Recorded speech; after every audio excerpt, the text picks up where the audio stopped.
Episódio 2. Mais poder ou menos poder? O que o STF prefere? Parte 1. Literalmente mãe. E aí, ministro? Tudo bem com o senhor? Bem-vindo. Muito tempo que eu não vinha. Muito tempo. Pois é, não vim aqui porque a pandemia não me deixou, né? Onde o senhor prefere que eu sente? Em 2023, eu fui até o apartamento do ministro Otávio Galotti, que relatou o processo sobre a licença maternidade da Cláudia no STF. Fica mais fácil de conversar com o senhor. No nosso encontro, ele estava acompanhado pela filha, a também ministra Isabel Galotti.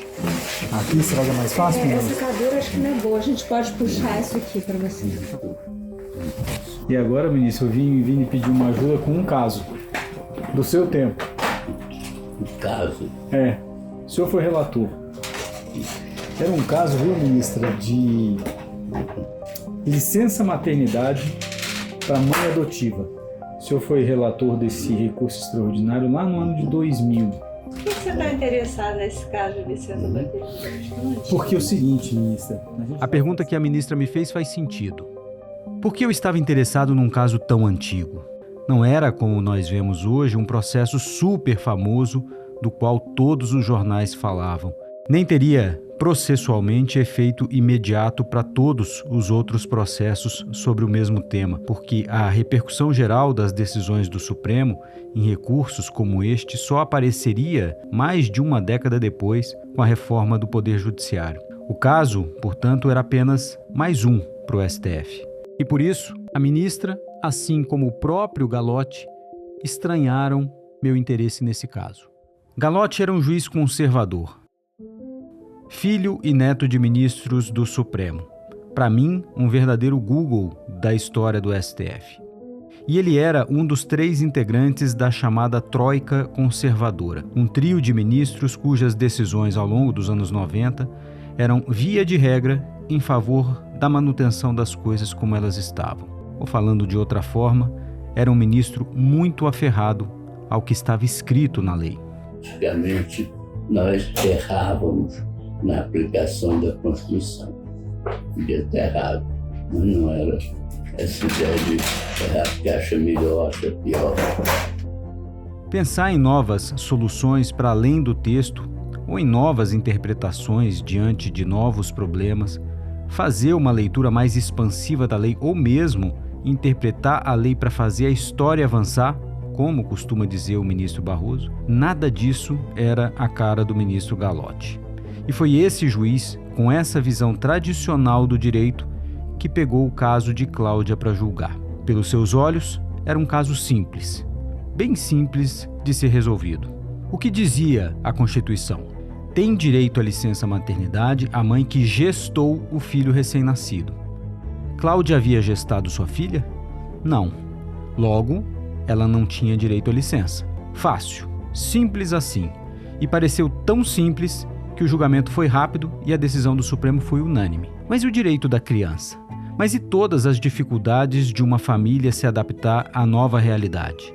E onde está a igualdade? Por que essa criança não teria direito de ser cuidada pela sua nova mãe se a qualquer outra criança esse direito é garantido? Nenhuma dessas perguntas fugia do vocacionado juiz que era Otávio Galotti. Ele não era insensível a esse problema, mas tinha a convicção de que resolvê-lo não era sua atribuição. Porque era o Supremo, se tinha um Congresso funcionando com esse aparato, esse desespero. Não só não poderia, como não deveria resolvê-lo, porque estaria interferindo na função do Congresso Nacional. Se deputados e senadores quisessem, poderiam mudar a legislação e garantir para as mães adotantes os mesmos direitos. Mas acontece que este não era um tema importante para o Congresso naquele momento. Esse era um problema comum, uma lacuna nos direitos fundamentais do cidadão que o Congresso negligenciava. O Executivo não tinha como agir e o Supremo achava que aquilo não era com ele. Um grande não está comigo institucional. Mas a Assembleia Constituinte colocou na Constituição um dispositivo que parecia a resposta para isso. algumas poucas palavrinhas que viriam a funcionar como palavras mágicas e abriam as portas do Supremo, que agora seriam difíceis de se fechar.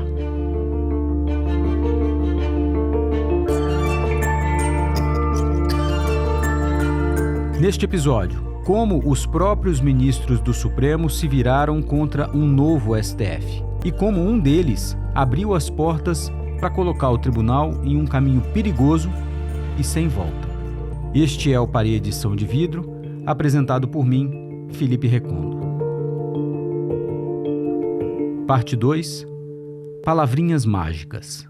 Mais poder é melhor que menos poder, certo? Nem sempre.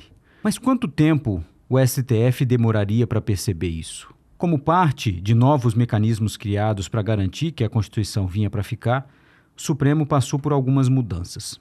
Todas elas tinham como fundamento a aposta ou o desejo dos constituintes de que uma instituição fora da política tivesse ferramentas, força e autonomia para dar efetividade aos direitos e promessas que foram feitos pela Assembleia Constituinte. E, evidentemente, que essa instituição evitasse retrocessos. E nós vamos explicar aqui as mais importantes dessas mudanças. A primeira delas, ficou muito mais fácil recorrer ao Supremo. Antes, durante a ditadura, basicamente, o principal canal de acesso ao Supremo, que as pessoas comuns poderiam discutir questões envolvendo a constitucionalidade de leis, era você entrar na justiça e ir processando instância após instância e torcer para um dia o seu caso, anos depois, e parar lá no Supremo como um recurso extraordinário. Aqui, Diego Werneck, professor de Direito Constitucional do INSPER. A via que a gente hoje vê na imprensa o tempo todo, né, partidos políticos usando para chegar no Supremo, ou entidades de classe de âmbito nacional, a ação direta de inconstitucionalidade, por exemplo, o que tinha de equivalente naquele momento era um canal muito estreito. Era um tipo de ação que só o Procurador-Geral da República poderia propor. E o Procurador-Geral da República poderia ser demitido por qualquer motivo, arbitrariamente, discricionariamente, pelo Presidente da República. Ele não tinha um mandato fixo de 2 anos como ele tem hoje, após 88. Com um caminho mais curto e acessível, qualquer partido político com cadeira no Congresso, qualquer confederação sindical, entidade de classe, Assembleia Legislativa, governador de estado, a OAB, todos esses podiam também acionar o Supremo e pedir uma decisão contra uma lei inconstitucional. Antes dessa mudança, somente o Procurador-Geral da República podia bater direto à porta do STF. Se mais alguém naquela época quisesse contestar a constitucionalidade de uma norma, teria de esperar anos, muitos anos mesmo, até que o seu caso fosse julgado, primeiro por um juiz, depois por um tribunal, até que pudesse, enfim, recorrer ao STF e aí ver se o Supremo topava derrubar a lei. O acesso ao Supremo era muito... O acesso à jurisdição constitucional, o acesso aos mecanismos pelos quais o Supremo diz se leis são compatíveis com a Constituição ou não, era muito restrito, muito estreito, em comparação com os canais criados em 88. Só com essa diferença, já é um papel totalmente renovado que se pensa para o Supremo, né? Já é um papel que exige que os ministros agora estejam participando com muito mais velocidade dos debates políticos, que eles discutam leis em tese com muito mais frequência, né? Para quem está acostumado a discutir o caso concreto, para quem está acostumado a discutir a aplicação da Constituição que seja, mas em um caso concreto, tem o nome do Diego, do Felipe, tem certos fatos, tem o que foi provado ou não em juízo, tem os argumentos de um lado ou de outro conectados com aqueles fatos, de repente você tem que discutir se um artigo de lei colocado ali em sua abstração completa é compatível com certos valores constitucionais ou não. Isso é uma novidade. Isso acontecia.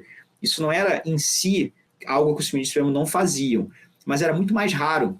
Só isso já é revolucionário, porque não é apenas permitir que mais pessoas contestem a constitucionalidade das leis. A novidade também é a velocidade com que essas ações passam a chegar ao Supremo e também a rapidez com que o tribunal tem que começar a discutir a constitucionalidade dessa lei recentemente aprovada pelo Congresso Nacional. E onde antes, digamos, havia escadas que você levaria anos para galgar até chegar no Supremo, agora você tem um elevador. Agora você tem um elevador ou uma escada rolante que te leva diretamente para lá e, às vezes, se você der sorte, o Supremo pode decidir semana que vem, dar uma liminar, suspender uma lei, coisa que muito dificilmente aconteceria. Era bem mais difícil você colocar o Supremo nessa posição na ditadura, porque só se o PGR levasse o caso para lá. Se você acha isso muito abstrato, pensa aqui comigo. De 1988 para cá, chegaram ao STF, em média, 213 ações diretas de inconstitucionalidade por ano. Isso sem falar de outras ações que, assim como as ações de inconstitucionalidade, exigem que o STF analise a compatibilidade das leis com a Constituição. Foram ações como essas que fizeram o tribunal decidir questões muito sensíveis recentemente, como união de pessoas do mesmo sexo, interrupção da gravidez de fetos sem cérebro, reforma da Previdência, pesquisa com células-troncos, cotas raciais, educação religiosa nas escolas, vacinação contra a Covid. A lista é imensa. São questões com impacto claro e direto na vida de milhares ou milhões de pessoas. E essas ações trouxeram o Supremo para o debate público, fizeram com que a sociedade passasse a prestar atenção no tribunal e a conhecer a posição, o nome ou o rosto de cada um dos juízes, com efeitos positivos e, claro, também negativos. Mas essa era a intenção. A sociedade esperava do Supremo uma posição mais avançada, um protagonismo novo, diferente, para defender a Constituição e dar efetividade a esse novo plano de direitos e garantias. Havia uma efervescência e os olhos estavam no Supremo. As portas do tribunal, pela primeira vez na história, estavam abertas para todo mundo. Mas você se lembra da pergunta que deixamos aqui no final do episódio passado? Será que os ministros do Supremo, aqueles da velha guarda que vinham ainda dos tempos da ditadura, queriam exercer esse poder tão amplo? A resposta foi dada pelo Supremo logo de cara, quando a segunda dessas novas ações de inconstitucionalidade foi julgada. Nem bem o jogo havia começado e o Supremo já apitava uma falta. A ação direta de inconstitucionalidade número 2 contestava uma lei que já estava em vigor antes de a Constituição ser aprovada. E então o Supremo foi julgar se uma lei anterior à Constituição podia ou não ser declarada inconstitucional. Então, o Supremo vai dizer, também não é algo que está escrito na Constituição, também é interpretação. O Supremo vai dizer, a Constituição diz que a ação direta de inconstitucionalidade vai ser ajuizada para discutir atos normativos. Ora, diz a maioria de ministros numa ação também do início dos anos 90, inconstitucionalidade só pode ser uma propriedade de algo criado após a Constituição, porque se trata de uma lei anterior à Constituição, como que ela vai ser inconstitucional se a Constituição nem existia? Não é possível violar um texto normativo que sequer existia. É razoável esse argumento? É, mas havia uma questão que estava escondida nesse argumento técnico e coerente. O que o Supremo dizia? Eu só vou deixar que chegue até mim, por esse elevador expresso da ação direta de inconstitucionalidade, casos que envolvam leis posteriores a 88. O que significa na prática? Tudo que é legislação da ditadura não pode ser trazido para mim em ADIM. Parece pouca coisa, mas não era. Lembre que uma das leis aprovadas pela ditadura, que podia logo ser atacada no Supremo depois de 88, era nada menos que a Lei de Anistia, que beneficiou não apenas militantes de oposição ao regime, mas também agentes do Estado acusados de tortura. O Supremo fechou essa porta. E a lei de anistia só veio a ser discutida no STF 30 anos depois de ela ser aprovada. Além do argumento jurídico, ministros dessa época confidenciaram depois que havia também uma razão prática para essa decisão. Se o Supremo fosse rever todas as leis aprovadas antes da Constituição de 88, haveria, e eles temiam isso, haveria uma avalanche de processos para reavaliar tudo o que havia antes de 88. Já era uma primeira demonstração clara de que, se dependesse daquela geração de juízes, o Supremo não teria ganho os poderes que os constituintes deram. Eles não concordavam ou não queriam exercer esses poderes tão amplos que a Constituição lhe deu. Poderes amplos de impacto político imprevisível. Mas além de abrir as portas do Supremo para uma nova e ampla clientela, a Constituição deu outro superpoder para o tribunal. Um poder muito novo e diferente de tudo o que os ministros estavam acostumados a fazer. O Supremo teria agora a função também de julgar as lacunas da política. Ou seja, se Executivo e Legislativo deixassem de aprovar uma lei exigida pela Constituição para garantir um direito, o Supremo podia apontar a inconstitucionalidade dessa falta de ação. Havia duas formas de fazer isso. Uma mais a cara daquele Supremo, que levava o tribunal a somente dizer que aquela omissão do Congresso ou do Executivo era inconstitucional, mas sem nenhuma consequência adicional, nada prático. O Congresso não estava obrigado a aprovar uma lei em prazo determinado. Ninguém seria punido se nada fosse feito. A decisão do STF servia só de recado e mais nada. Vou dar um exemplo desse mecanismo em uso, quando o Supremo foi provocado a se pronunciar sobre a lei que criava o salário mínimo num patamar que era muito insuficiente em comparação com o que a Constituição previa. A Constituição diz que o salário mínimo tem que atender a necessidades do trabalhador e de sua família com lazer, saúde, educação, moradia. Então, se contestou no Supremo, por uma ação direta de inconstitucionalidade por omissão, uma lei que fixava o salário mínimo num valor que, segundo os requerentes, era claramente insuficiente para isso. E o que o Supremo disse foi, sim, é insuficiente, mas o que eu posso fazer além de reconhecer que é insuficiente? Além de reconhecer que essa lei está fazendo menos do que deveria, ainda falta algo da parte do Congresso. Mas havia um outro instrumento que deu ao tribunal um mecanismo para exercer um poder totalmente novo. Quem estava apostando mais na Constituição como um instrumento que implementaria direitos que mudariam a estrutura profunda da sociedade brasileira, estava apostando no mandado de junção, que era um mecanismo que permitiria a pessoas concretas que, sabendo que tem um direito garantido pela Constituição, mas que esse direito depende de uma lei exigida pela Constituição que não existe, levam para o judiciário o seguinte pedido: resolva o meu problema. Eu tenho um direito, esse direito não pode ser exercido enquanto essa lei não for criada, a lei não vai ser criada. O Constituinte, no fundo, não queria que o Supremo pudesse mandar o legislador legislar.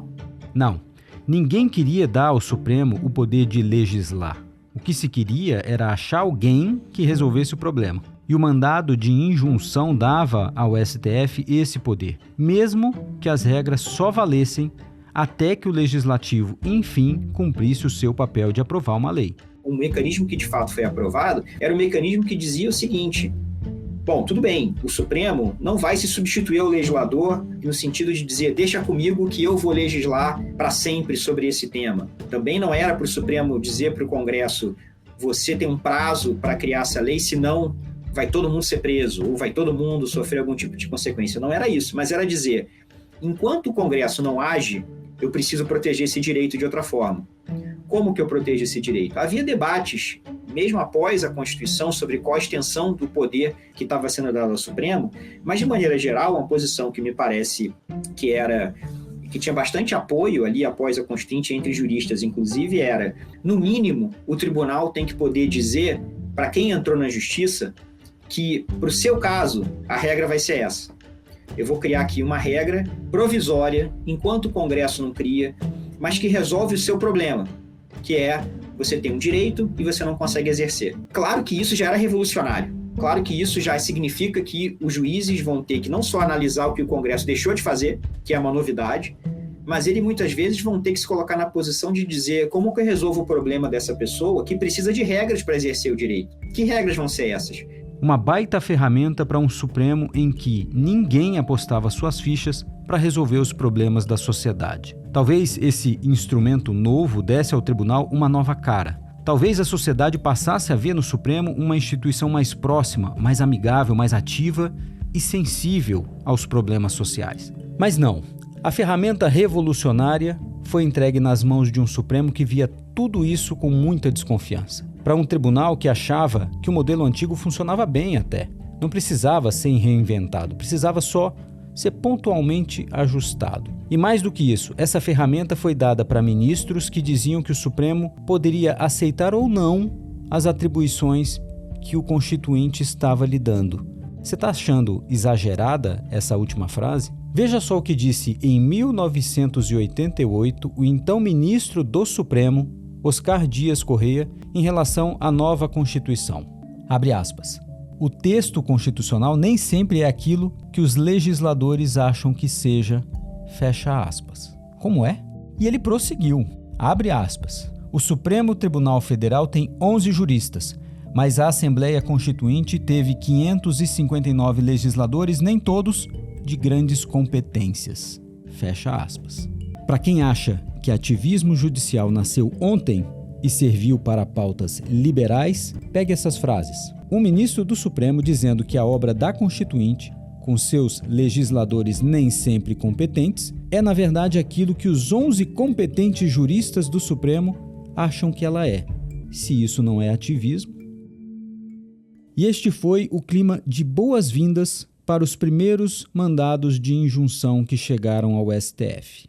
O Supremo, ao interpretar o mandado de injunção, ele na verdade diz, mas como eu não posso criar regra, como eu não posso mandar o Congresso legislar, como eu não posso fazer nada se o Congresso não legislar, tudo que eu posso fazer no mandado de injunção é falar, realmente há aqui uma omissão, sinto muito. Então, como o Supremo leu um poder que foi dado pelos constituintes para ele, que foi deliberadamente desenhado para ir além de simplesmente dizer que chato, de fato está faltando a lei, e ele leu como se fosse só isso, como se fosse apenas um mecanismo para dizer que chato, falta essa lei, é inconstitucional, não podemos fazer nada além disso. Essas inovações não encontraram no Supremo espaço para prosperar. Por mais que os ministros mais novos tentassem dar um passo adiante, a velha guarda, em maioria, ainda segurava o tribunal e impedia que a nova Constituição gerasse os seus frutos. Tem um momento que o deputado Plínio de Arruda Sampaio, que defendeu desde o início uma reformulação mais completa do Supremo, em que ele em algum momento diz, é como você tentar procurar um cinzeiro na casa de quem não fuma. Não vai ter. A pessoa não está habituada, não está preparada para isso. Ele faz essa analogia numa das defesas que ele faz dessas medidas para reformar a estrutura profunda do Supremo, digamos. É preciso dar um reset no funcionamento da instituição. Não vai adiantar deixar as mesmas pessoas, com mais ou menos as mesmas competências e só dar mais poder. É preciso mudar a lógica da instituição. Até que, em 2002, policiais civis do Espírito Santo puxaram o gatilho que mudaria essa história em definitivo. Eles tentavam negociar com o governo do estado reajustes salariais, mas não conseguiam avançar nas conversas. Os policiais diziam que o governo estava intransigente e não aceitava os pedidos da categoria. Numa situação dessas, em que trabalhadores pedem algo, governos não aceitam e o diálogo chega ao impasse, só havia uma saída possível aos policiais: entrar em greve para pressionar o governador a atender algumas das demandas da categoria. E foi o que eles fizeram. Mas aí, o governo do Espírito Santo acionou o judiciário. E um juiz de primeira instância decidiu que servidor público não pode fazer greve. E caso os policiais parassem de trabalhar, decidiu esse juiz, eles poderiam ter o salário cortado e serem presos. O caso chegou ao Supremo porque os policiais não se conformaram com a decisão da Justiça, que os impediu de fazer greve só porque não havia uma lei aprovada sobre esse assunto. A Constituição garante o direito de greve no serviço público. E os servidores poderiam ser privados desse direito só porque o Congresso e o Executivo não criou uma lei exigida pela Constituição para regular o direito de greve? O primeiro-ministro a votar, relator desse processo, foi Maurício Correia. E o seu voto era mais do mesmo, uma repetição da posição tímida do tribunal. E ele estava tão convencido de que as coisas deveriam permanecer assim, que não gastou mais que 5 parágrafos, só 5 parágrafos, para dizer um lamento para os policiais civis do Espírito Santo. Lamento que o Congresso não tenha feito nada. Uma página e mais um chorinho para dizer o que o Supremo sempre disse. Realmente não havia lei, o Congresso deveria votar algo, mas não competia ao Supremo fazer nada além disso. Acabou. Mas aí, tem uma figura no Supremo que divide paixões. Há quem o odeie, e são muitos. Há quem o idolatre, e são muitos também. Mas no meio dos extremos, que tem bons argumentos para esses sentimentos, há algo que é incontestável. Gilmar Mendes ajudou a arquitetar as bases para este Supremo que nós temos hoje. Com seus vícios, seus poderes novos, sua participação constante no debate público, suas decisões ousadas e algumas vezes exageradas sobre os próprios poderes. Vendo que Maurício Correia repetia aquela mesma desculpa de que o Supremo não podia fazer nada, Gilmar Mendes parou o julgamento. Era preciso mudar, era preciso deixar o passado e fazer o tribunal avançar. Já passava da hora de o STF aceitar que a Constituição queria mais do Supremo. E é isso que os ministros fazem, em um processo iniciado, neste caso, por Gilmar Mendes. O tribunal dava um passo decisivo. Abria uma nova porta que, embora hoje pareça muito estreita, representava uma revolução em relação aos anos 90.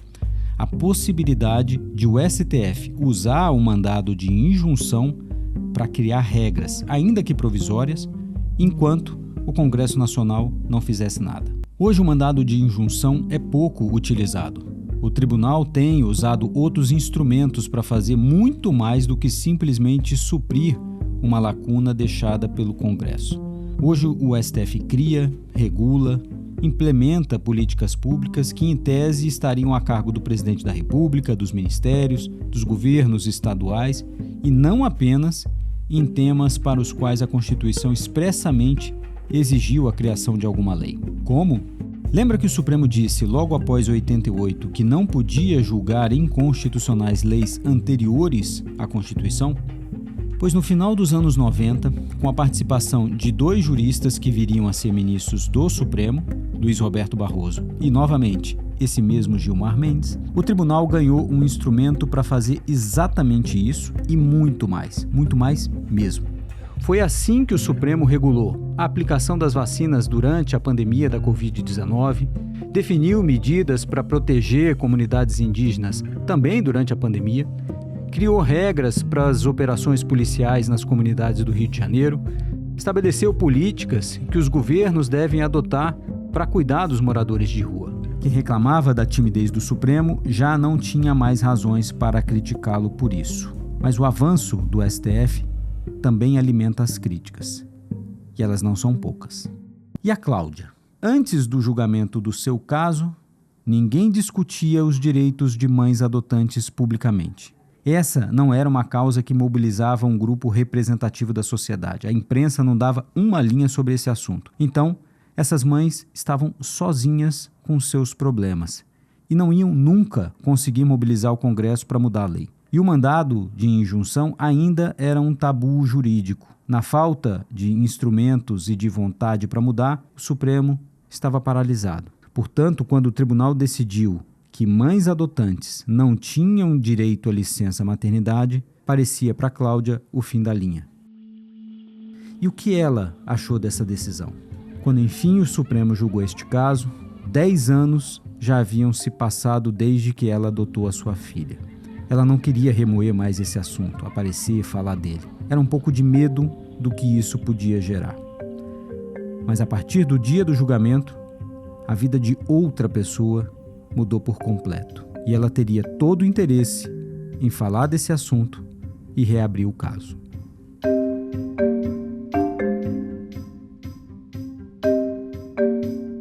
Eu sou Felipe Recondo, roteirista, apresentador e produtor executivo do Paredes São de Vidro. Diego Werneck escreveu o roteiro desta 3ª temporada comigo. Eduardo Gomes foi supervisor de roteiro e editor dessa temporada, com assistência de edição de Flávia Frota.